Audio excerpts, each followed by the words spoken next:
इससे बचाया जाए। पर ऐसा लग रहा है कि बहुत पॉसिबल है कि वो फेवर पे नहीं ले सकते, बहुत सारा प्रेशर है तो हो सकता ले, तो इससे पहले ही कुछ करना हो तो आप लोग भी कुछ एनवायरमेंट मिनिस्टर को या सुनाई नहीं दी है। केंद्र सरकार ये कहते हैं केंद्र सरकार अगर आप प्रयास किए हाँ लिखा है। इसको लिखा है। हाँ पत्र लिखा है। कब लिखा है और किसको? जयराम रमेश जी को पत्र लिखा है। कब लिखा है? उनको मिल चुका है। नागपुर में अनाउंस किया। हाँ मंत्री जी, ये बहुत अच्छी बात थी हमारे जैसे लोगों को के लिए, क्योंकि मध्य प्रदेश ने बहुत पहले से ये कर दिया था और राज्यों को भी शायद कुछ हिम्मत आ गई। मैं गुजरात से हूँ, वहाँ से इतनी हिम्मत नहीं आ रही। मैं दो चीज पूछना चाहूंगा कि भाजपा का I think we will not allow further than this, because we are nothing to do with politics. I mean, whatever he has said, he has done a good thing. He has told us this Madhya Pradesh has banned it, and he has supported all you people here. We will not go into beyond that. It is not a political forum or any other question. Please stop this. Press also. I mean, I would not, as a chairperson of this panel, I would not permit any question in that manner. Because if he has, whatever he has spoken, I would say public hearing, not an interview of any political person or anyone of that kind. Nothing of that kind. Please stop this kind of inquiry. He has supported us, he has supported the demand that these people are demanding. We are come here to ascertain what should be the legal position, what should be the ultimate solution. We are bringing a report, and this will be included, and that's all. We are not concerned beyond that. much Any appreciated. other interview you can always have outside the talk. We are not there. Much appreciated.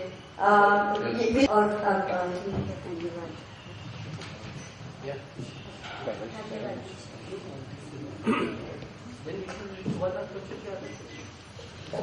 Finally से कुछ से job information चाहते हैं।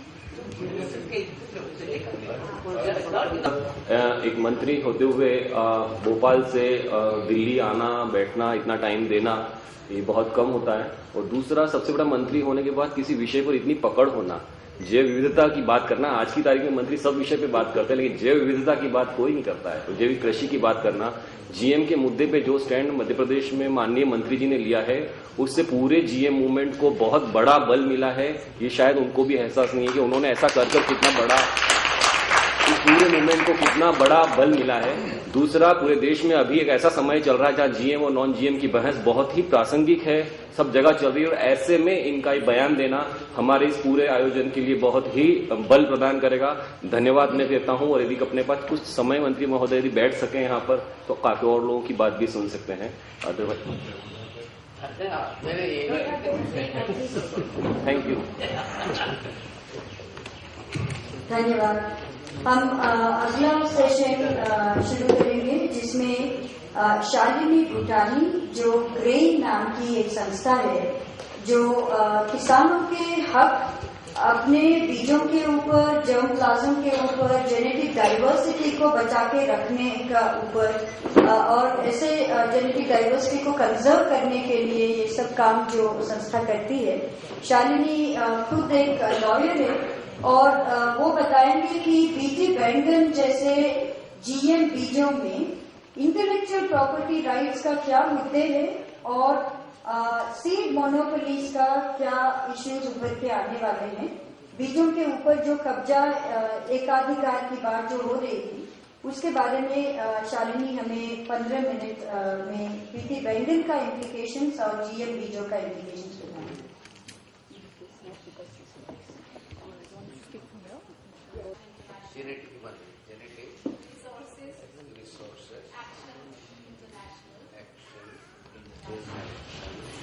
We're a small global NGO.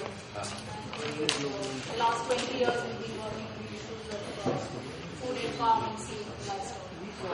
Headquarters. I'm based in Delhi, but we're all very decentralized. We're sprinkled all over the globe. Shalini Hindi करते जो कृषि से जुड़े सब संसाधन हैं, उसमें किस तरह से किस हद तक, क्योंकि पिछले 2 दिन में चर्चा तो हुई है कि एकाधिकार कंपनियों का काफी हद तक बढ़ चुका है, पर वो किस हद तक और what are the means through which, what is the law and policy through which this has been possible, because our request to the tribunal will also be to make specific recommendations कि किस कानून और किस नीति में बदलाव लाया जाए, या ऐसा पूरा माहौल ही इस तरह से बन गया है जिसमें ये निजीकरण और एकाधिकार, जो एक तरफा एकाधिकार कंपनियों को दिया जा रहा है कृषि के क्षेत्र में, उसको किस तरह से उस पर किस तरह की रोक लगाई जाए। और क्योंकि it was always natural and normal to keep sharing seeds and sharing knowledge amongst the farming communities, we've come to a very unprecedented situation जहां पे जो आम चीजें आदान प्रदान होती थी कानून के बाहर, आउटसाइड द फॉर्मल सिस्टम, उस पे किस तरह से रोक टोक की जा रही है, whether it is copying songs or sharing seeds through intellectual property rights, किस तरह के आर्थिक अधिकार दिए जा रहे हैं निजी कंपनियों को, और किस तरह से रिसर्च में भी प्राइवेटाइजेशन किस हद तक जीएम सीड्स को बढ़ावा दे रही है। पहले तो ये समझना कि मोनोपोली और एकाधिकार एक तरफ से राइट्स पे आधारित है, based on how much economic rights, how much the law empowers you to do certain actions and to stop others from doing and taking any action. But on the other hand, the monopolies are from basis of what kind of money and price you are able to gather for your products and for your services.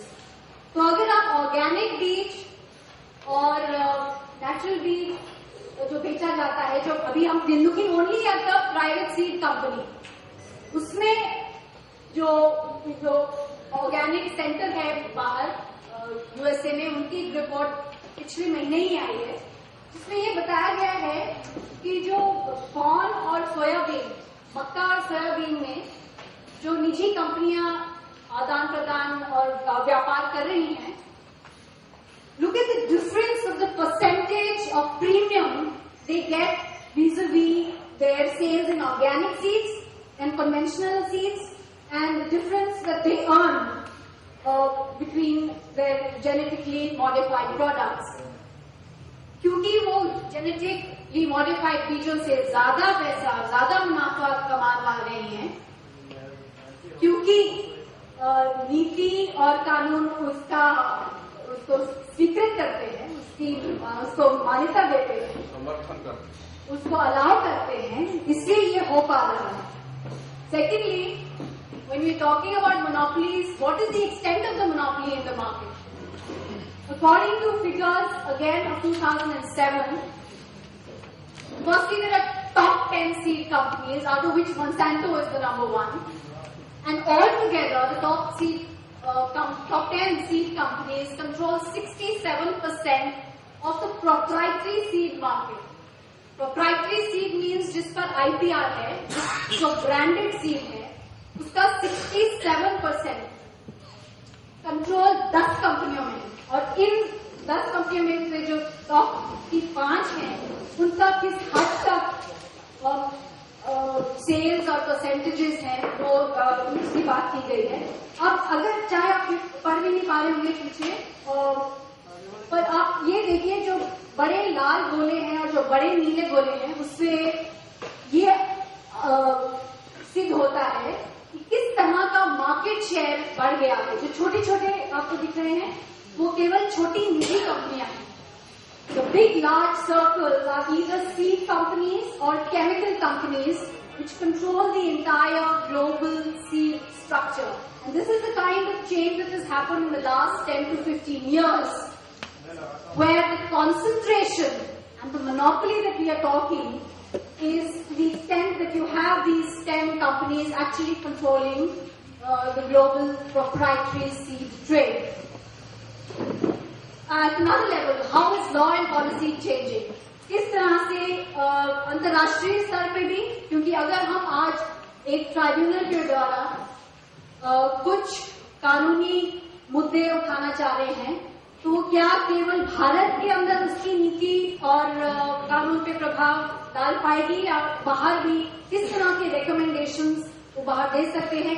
क्योंकि let's not forget that if BT brinjal clears and is cleared in India, the kind of ripple effect it is going to have not only in South Asia, but because of the joint research which involves Bangladesh germplasm, which involves the University of Plant Breeding in the Philippines, these are the immediate neighbors and immediate countries in the region and in the sub-region which will allow for clearance of this. So it's not only an issue about how Indian law and policy is changing, but the effect of any decisions, whether by a tribunal or by a court or by a research station here in India, what kind of effect that will have Asia-wide and then beyond that.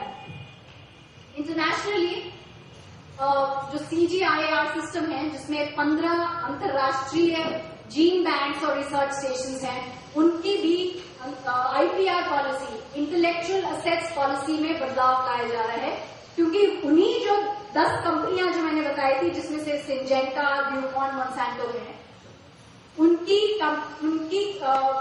जो members हैं, सदस्य हैं, वो genetic resources policy committee जो CGIAR के है, जो अंतर्राष्ट्रीय स्तर पे जो R&D चल रहा है, उसमें वो उनका इन्फ्लुएंस रहता है.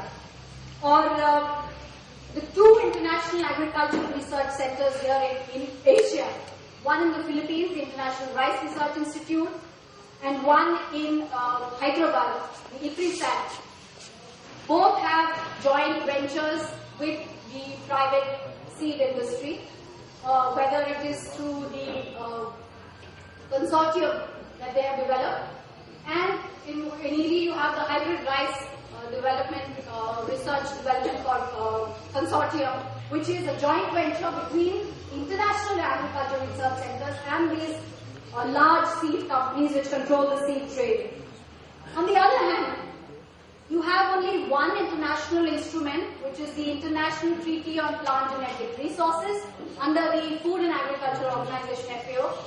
वो एकमात्र अंतर्राष्ट्रीय संधि है जिसमें ये कहा गया है कि कृषि और कृषकों के अधिकार क्या होने चाहिए, पर एक उसमें प्रावधान है जो कहता है कि फार्मर्स राइट्स या कृषियों के अधिकार की जिम्मेवारी डोमेस्टिक लेजिस्लेशन और नेशनल गवर्नमेंट्स पे आती है.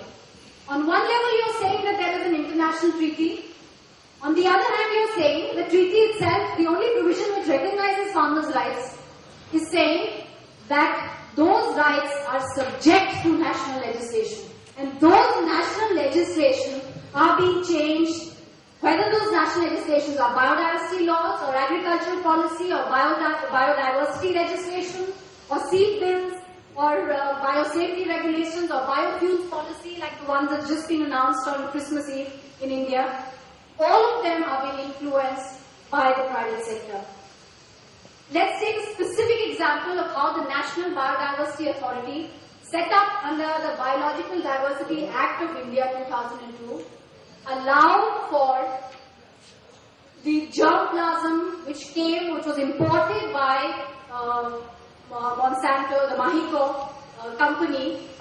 They first imported the germplasm from Bangladesh East West Seed Company, which is a private seed company. This transfer agreement was signed in 2007, and mind you, this National Biodiversity Authority, which is headquartered in Chennai, इनका ये जिम्मेवारी है कि वो जैविक संसाधनों के संरक्षण के लिए कार्य करें. But instead, it allows for Mahiko to import material from Bangladesh, which is parental brinjal material, insert the BT gene here in Maharashtra and ship it back to Bangladesh. So here is an Indian legislation and an Indian Environment Protection or a Conservation Authority, a National Biodiversity Authority, and it allows for transgenic BT brinjal to be shipped back to Bangladesh.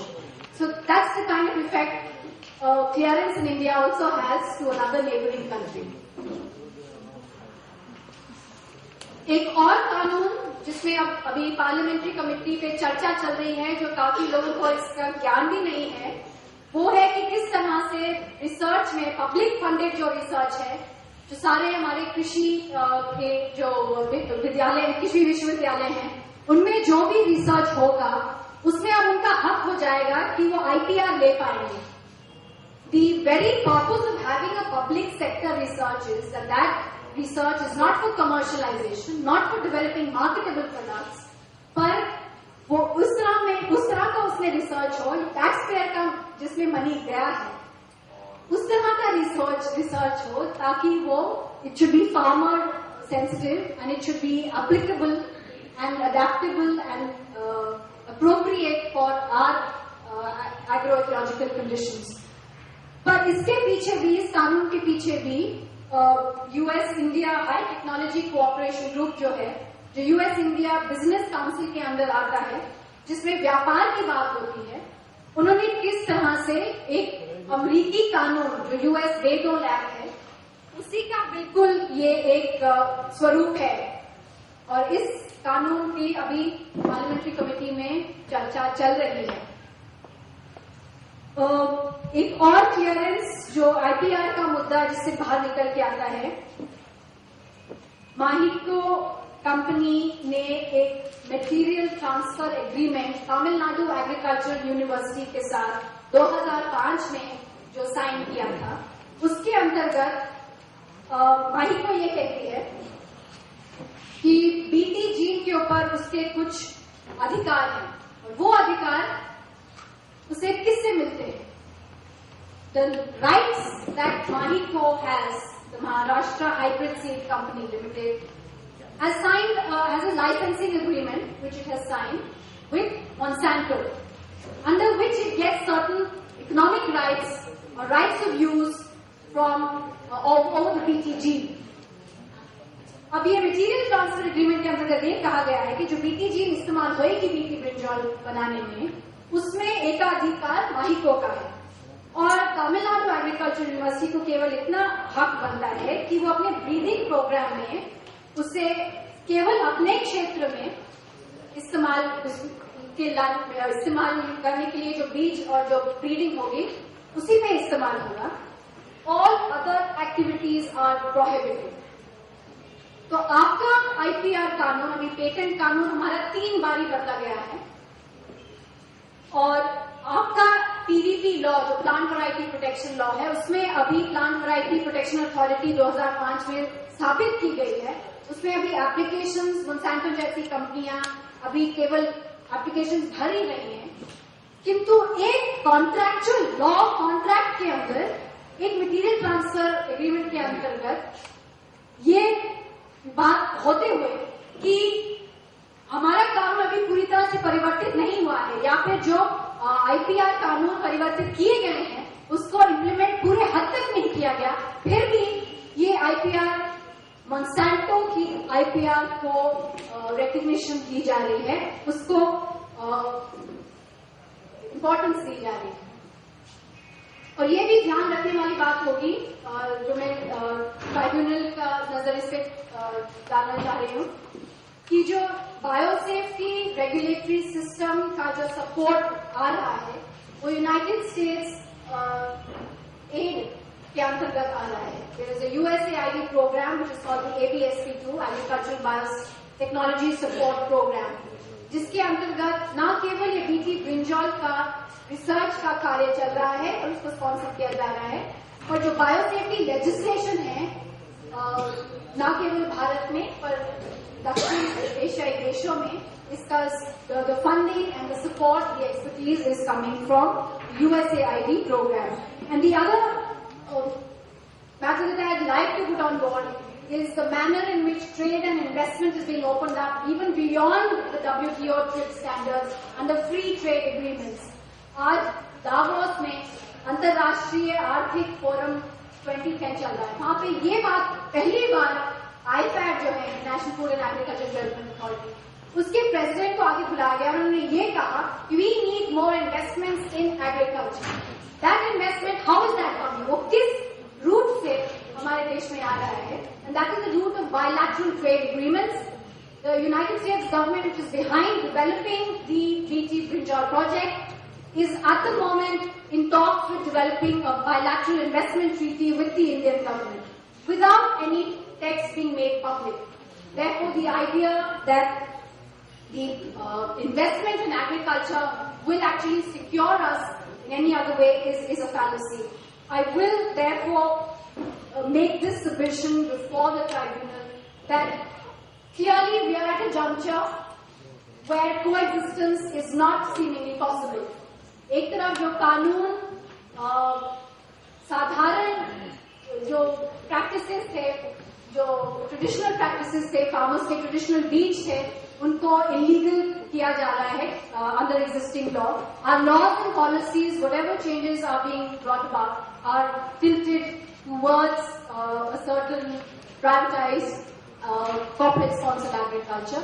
Therefore, I think the coexistence of this is not possible. And therefore, under these extraordinary circumstances, we would also want the tribunal to also make extraordinary recommendations which go beyond simply tweaking the existing law and policy in the country. Thank you, Shalini.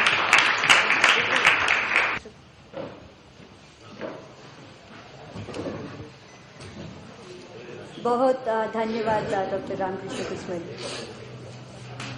Very fine.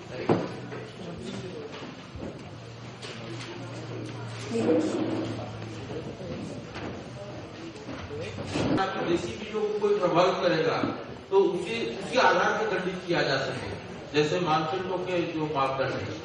ऐसा कोई अभी प्रावधान ऐसा है या बनने की कोई संभावना है?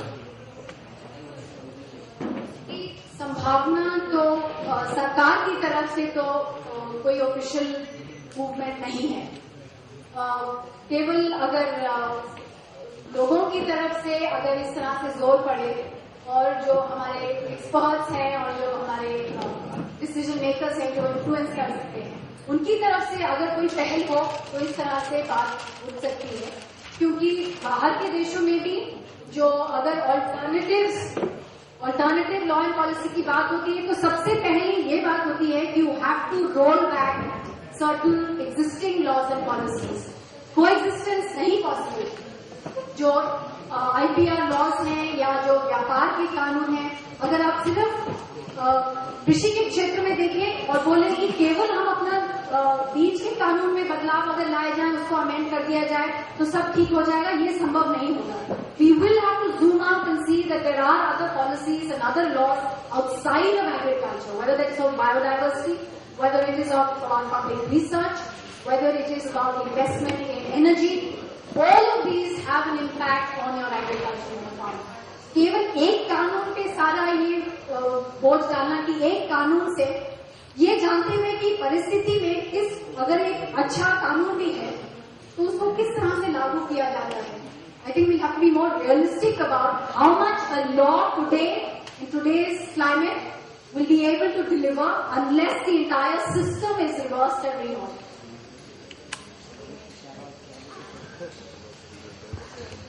Extension of what he said, saying is that we know that Monsanto flushed the rural areas with BT cotton even before the clearance came. So, just like now we are trying to get Anderson out of America after so years of Bhopal gas factory. I think before that, before we are swamped with BT in our food chain, isn't it important to charge them with waging bioterrorism or war kind of thing situation in India? That is, before clearances came, they had swamped our rural areas with BT. I mean, is there some kind of provision under law or whatever else? if we are hoping that under existing law we are able to stop them, then you don't even need. We can't stop them. We can charge them in some kind of. Well, that's the problem. Our liability and redress provisions in whatever existing environmental protection legislation that we have, and even the 1989 biosafety rules are quite outdated. But you don't need that's what I'm saying. If a country was to assert itself, and if a government were to assert itself, you don't even need such a detailed provision in the law. It could be under extraordinary writ jurisdiction, or any kind of exemplary damages could have been imposed by now. But if you are talking about a pro-GM government, in such a scenario, where one ministry is all out and another ministry is looking at purely from the trade and the investment point of view, then there is little hope in expecting that something would come out of. मैं ये नहीं कहती कि आपके पास laws है, मैं यही कहती हूँ कि जो हमारे टर्म्स ऑफ रेफरेंस है, हम एविडेंस बता रहे हैं कि ये सब हो रहा है इंसानों के शरीर पे, इंसानों के इकोनॉमिक लाइफ पे वगैरह। टर्म्स ऑफ रेफरेंस ऐसे हमको चेंज करने चाहिए कि मंसांतो ने हमारे ऊपर एक तरीके से बीटी का टेररिज्म का जंग शुरू किया है कि ये देश भर में ऐसा टर्म्स ऑफ रेफरेंस हर जगह यदि हमने चेंज किया तो शायद सोच विचार में बदलाव आ सकता है। क्योंकि ये एविडेंस जो कल से हम सुन रहे हैं, मैं मानती हूँ कि ये बहुत बहुत स्ट्रांग है, मगर हम उनके खेल में अपना खेल हमारा खेल कहीं गुमराह ना हो जाए, क्योंकि हम उनके टर्म्स ऑफ रेफरेंस में बात करते हैं। Exactly. That's why the language is to shift. That's why the onus is to shift. Who is to prove whom innocent? That has to shift, and therefore we need to look at it from a completely different standpoint and invert the logic of who is actually the pirate and who is actually the perpetrator here. Very nice presentation, of course. But I ask, what should be done by the Indian government, Indian people, farmers to protect their own rights? Rights have been given in 2001, Farmers' Rights and Protection Varieties Act. Right? One thing. Now, as you have a very good study, what you would recommend in context with the BT brinjal and the BT cotton, what should be done by this panel and this tribunal? थोड़ा हिंदी में हाँ, तो आपने बहुत अच्छा presentation किया है कि वो प्रश्न में सीधा चले जाएंगे, because I think हाँ प्लीज। Right, मैं आपसे इसमें I beg to differ with all due respect कि जो 2001 में जो कानून लाया गया, प्लांट वैरायटी प्रोटेक्शन और फार्मर्स राइट्स एक्ट, उसमें जो राइट्स का बात है वो केवल IPR के दायरे में दी गई है कि प्राइवेट निजी ब्रीडिंग कंपनियों को और कॉर्पोरेट ब्रीडर को तो PVC सर्टिफिकेट मिल रहा है। आप फार्मर होते हुए, और क्योंकि आपके पास अगर उपयोगी जर्म प्लाज्म है और आपकी कोई वैरायटी है जो आपने स्वयं बनाई है, उसे आप रजिस्टर कराएं, उसे नेशनल जीन फंड के अंतर्गत आपको अवार्ड भी दिया जाएगा। पर एक तरफ से ये you trying to get the farmers to be accepting of an IPR regime. तो मैं आप इस बात से मैं सहमत नहीं हूँ कि ये जो कानून 2001 में फार्मर्स राइट्स की बात करता है वो IPR के दायरे के अंदर करता है, और हम ये आउट ऑफ द बॉक्स की बात कर रहे हैं, हम IPR के खिलाफ की बात कर रहे हैं, क्योंकि वही IPR मोंसांतो कंपनी को भी हक देता है। That what we say in that context, what should be done? क्या करना चाहिए? IPR के दायरे में कानून बना है, very limited, and farmers are not getting anything. Rather, what we feel, कि farmers from him the germplasm is identified and kept for its use by even exploitation. That what my contest is. What should be done on the pretext of in a given situation? ये जो परिस्थिति अभी है, इस परिस्थिति के अनुरूप ये कायदा है, ये सब हो रहा है, 10 कंपनीज इकोनॉमिकली इन्वेजन है, गवर्नमेंट्स क्या करें, काश्तकार क्या करें, पब्लिक क्या करें, और उससे ज्यादा आज ये कॉन्टेक्स्ट में ये जो पैनल आज बैठी है, ये भी कुछ देना चाहती है, तो कौन से सुझाव ऐसे दें? सुझाव आज के हिसाब में तो वही कर सकते हैं, तो आप एक दो बता दीजिए कि भाई ये आवश्यक है, so that we can. One is clearly put a freeze on any of the IPR legislation. Right. No seed biosafety law or seed legislation should be made without a larger public consultation. Any of the legislation, if you're looking at purely from a law and policy point of view, any of the texts that are under discussion, you have to open it up. There are groups which are completely unaware. अंग्रेजी में उनके text हो रहे हैं, 5-5 दिन में उनको finalise किया जा रहा है. The whole thing, there has to be firstly a freeze on any of the BT clearances, and therefore the larger call is that you have to give positive space for farmers' own variety to develop. It also. Should we stop accepting US aid funds? Yes, that is. That's not only USA. There's a lot of money coming in. USA in the sense, not USA, are the funds which are prompting us. Absolutely. Finally leading to the slavery. Sure, I agree with you. गुलामी की ओर बढ़ने के लिए पहले पैसा लेके फिर गुलामी की तरफ बढ़ने का जो रास्ता है, क्या ये बंद करें? Yes, the sponsoring. All the sponsors of this kind of technology. Universities are sponsored. वही रिसर्च हो रही है. Yes. हर ठिकान पे वो जैसे सुमित्रा किसने कहा है कि रिसर्च आज रिसर्च के नाम से BTNIT is only research. Even in the universities, in topmost universities or even in 1-star or 5-star universities, should we stop it? Yes. Suggestion. Yes. And have the indigenous and Swadeshi researchers and the technology be evolved. Yes, but again, outside an IPR regime. And what we really need is an innovation policy which is suited, which is literally made in and for the people of India, not a sui generis, TRIPS compliant IPR policy. Because even if you do your own research and you're going to protect creativity and innovation by intellectual property rights, you're again privatizing the same germplasm. Now we have a threat of coming that Mr. Linjal, GEC has given. Now in this context, what should be done? What should be done? Well, clearly we are asking that they should, and this is not just grain, but this is a collective view from across the country that BT brinjal should not be cleared. We have to put a moratorium on any GM research because we don't even have a biosafety regulated regime. We really running short of time. हमारे पास और 4-5 लोग तो कम से कम है. हमारे बीच में mister Jayant Chaudhary जी आए हैं जो राष्ट्रीय लोकदल के एक मेंबर ऑफ पार्लियामेंट हैं और वो अपनी बात यहाँ रखेंगे व्यक्तिगत तौर पे या पार्टी का क्या स्टैंड है जीएम बीजों को लेके और BT brinjal in particular. Can I invite you straight away to speak, or would you like to listen to one of? You'd like to listen? Okay, great. Kapil भाई शाह जो जतन से है, जो कल से मैंने लिबर्टी लिया है. कपिल भाई आप वेट कीजिए, बाकी लोगों को बुलाए. बड़ौदा से है और वो बताएंगे BT बैंगन का एनवायरमेंटल रिस्क क्या है, उनको वो बताना था.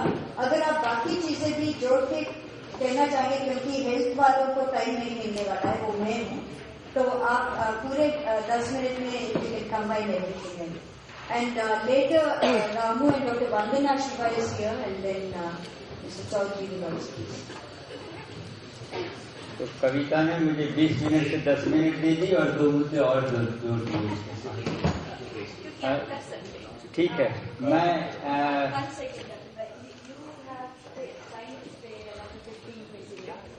आप 15-20 मिनट कीजिए. Thank you. गुजरात से हूँ मैं और करीब 20-25 सालों से ऑर्गेनिक फार्मिंग का एक पॉजिटिव मिशन चलाने का एक प्रयास कर रहे हैं. काम करना है कुछ अच्छी बातों के लिए, जिस देश का पर्यावरण बना रहे, लोगों को अच्छा खाना मिले, किसान थोड़ा ज़्यादा पैसे वाला भी हो जाए ताकि कंपनियों का मुनाफा उसके खेत से कम उसके पास जाए. मगर इस प्रकार की नीतियाँ एक के बाद एक आ रही है तो कभी इस नेगेटिव कामों में भी लग जाना पड़ता है. और करीब 1-1.5 महीने से तो ये कंसल्टेशन के बारे में यही काम चला.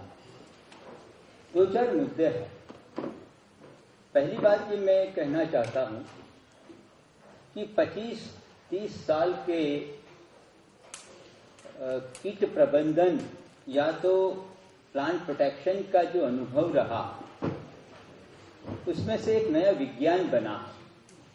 हम मान ले कि ग्रीन रिवॉल्यूशन के दरमियान कई लोग कह रहे हैं उस समय खाना कम था, कुछ जरूरी था, शायद विज्ञान भी इकोलॉजी का उतना डेवलप नहीं हुआ था,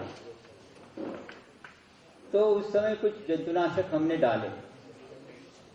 मगर कुछ ही समय के बाद अनुभव आया और आज ढेर सारे जंतुनाशक बैन कर दिए।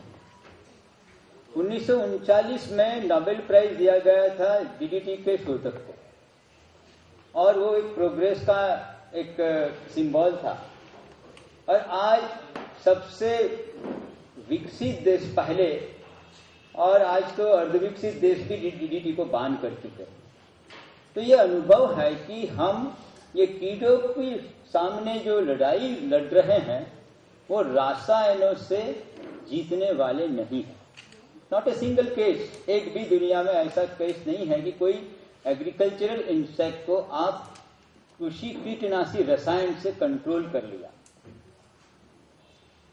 हाँ, कई मनुष्य के रोगों में माइक्रोब्स में हुआ, मगर क्योंकि ये जो कॉकरोच है वो 7 लाख साल से, हमसे भी ज्यादा समय से उसने, हम गुजराती में कहते हैं, उसने बहुत बड़ी दिवालिया बहुत दिवालिया देखी है, तो वो अपने आप को रजिस्ट कर लेता, केमिकल से रेजिस्टेंस डेवलप कर लेता। तो ये एक बहुत गलत तरीका है कि आप रसायनों के मॉलिक्यूल से इनके खिलाफ युद्ध छेड़े और उसको कंट्रोल करने का प्रयास करें। सालों तक हम फैक्ट्री में प्रोड्यूस होने वाले केमिकल के ऊपर निर्भर थे। एक के बाद एक हर 10 साल में एक नया जनरेशन लाते गए। हाइड्रोकार्बन्स आए, क्लोरीनेटेड हाइड्रोकार्बन्स आए, उसके बाद फास्फोरस आधारित कुछ जंतुनाशक आए, उसके बाद सिंथेटिक पायरेथ्रोइड्स आए। हर 10 साल में पूरा एक नया जनरेशन आता है, उनकी भाषा में न्यू जनरेशन ऑफ पेस्टिसाइड, और हर समय कुछ न कुछ नुकसान करते जाते हैं, रेजिस्टेंस डेवलप करते जाते हैं उसके खिलाफ। और उसके बाद जो नेचुरल प्रेडेटर से, प्रेडेसाइड से नेचुरल कैपेसिटी है, सिंथेटिक पायरेथ्रोइड आने से पायरेथ्रम की नेचुरल कैपेसिटी, और अब बीटी आ रहा है तो बैसिलस thuringiensis जो खुद में एक बैक्टीरिया है, नेचर में वो काम करता है, उसकी भी natural capacity to control the pest वो आहिस्ता आहिस्ता खत्म होती जाएगी।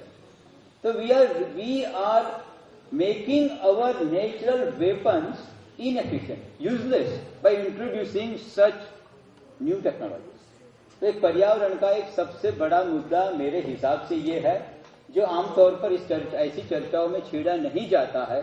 हमने करीब पिछले 25 साल 30 साल से ये सीखा है कि कोई एक केमिकल से कीड़े को कंट्रोल में नहीं ला सकते। उसके लिए एक कंप्लीटली होलिस्टिक इकोलॉजिकल बैलेंस वाला, जिसमें आईपीएम की भी बात होती है, उसके आगे एनपीएम की बात हो रही है। तो कौन से मॉडल सफल हो रहे हैं, लंबे समय तक सफल होंगे, जिसमें इस प्रकार का पर्यावरणीय दूषण न हो। शॉर्ट टर्म गेन के लिए आपको 5-7 साल के लिए कुछ गेन मिल जाता है। ये बीटी कॉटन में यही हुआ है। गुजरात में सबसे बड़ी सफलता की बात होती है, मगर किसान कह रहे हैं, करीब 60% किसान गुजरात के कह रहे हैं कि अब रेजिस्टेंस डेवलप होने लगा। पहले 3-4 साल में 5 साल में अच्छा कंट्रोल मिला, अब आहिस्ता आहिस्ता उसमें भी हेलिकोवर्पा जिस कीटे के लिए, जिस कीट के लिए डेवलप किया गया, तो यही बीटी ब्रिंजल में होने वाला। 5 साल के लिए आपको ये फ्रूट एंड फूड बोरर का कंट्रोल मिलेगा, उसके बाद क्या रास्ता होगा। दूसरी बात, इसी प्रकार के फसलों से मोनोक्रॉपिंग बहुत बढ़ता है और डाइवर्सिटी के ऊपर बहुत असर है। बहुत सारे किसानों ने बताया, तो हम एग्रो बायोडाइवर्सिटी को किसानों के खेत में रखना चाहते हैं कि नहीं। अगर रखना चाहते हैं तो डाइवर्स क्रॉप प्लानिंग होना चाहिए। इसी प्रकार से मोनोकल्चर को पुश करने वाले, अब देशी कॉटन मिलता ही नहीं, किसानों के पास चॉइस ही नहीं है। तो ये एक बहुत ही महत्व का नुकसान लंबे समय के लिए हम कर रहे हैं। रिसर्च बंद हो गया, बाजार में बीज मिलने बंद हो गए, तो आप जीन के लेवल के ऊपर भी और वैरायटी के लेवल के ऊपर भी, दोनों तरफ से हम मोनोक्रॉपिंग कर रहे हैं। क्रॉसेबिलिटी की भी बात है। ये साइंटिस्ट बता रहे हैं कि ये ब्रिंजल की इंटर स्पेसिफिक क्रॉसेबिलिटी कम है, यानी दूसरी फसल जंगली बैंगन की कोई जंगली जात से उसका क्रॉसिंग बहुत कम होगा। मुद्दा ये तो है ही, मगर उससे ज्यादा गंभीर मुद्दा ये है कि 2,500 जातों में तो ये जीन चला ही जाएगा, इसके ऊपर तो कोई बहस ही नहीं करता, क्योंकि वो तो इंट्रा स्पेसिफिक हो जाता है। ब्रिंजल सोलेनम मैलोंगेना जो स्पीसीज है उसी की ही 2,500 जात किस्में हैं हमारे पास, उसी में तो ये जीन चला ही जाएगा। तो आप तो ये मान ही लेते हैं कि उसके ऊपर तो बहस करने की आवश्यकता नहीं है।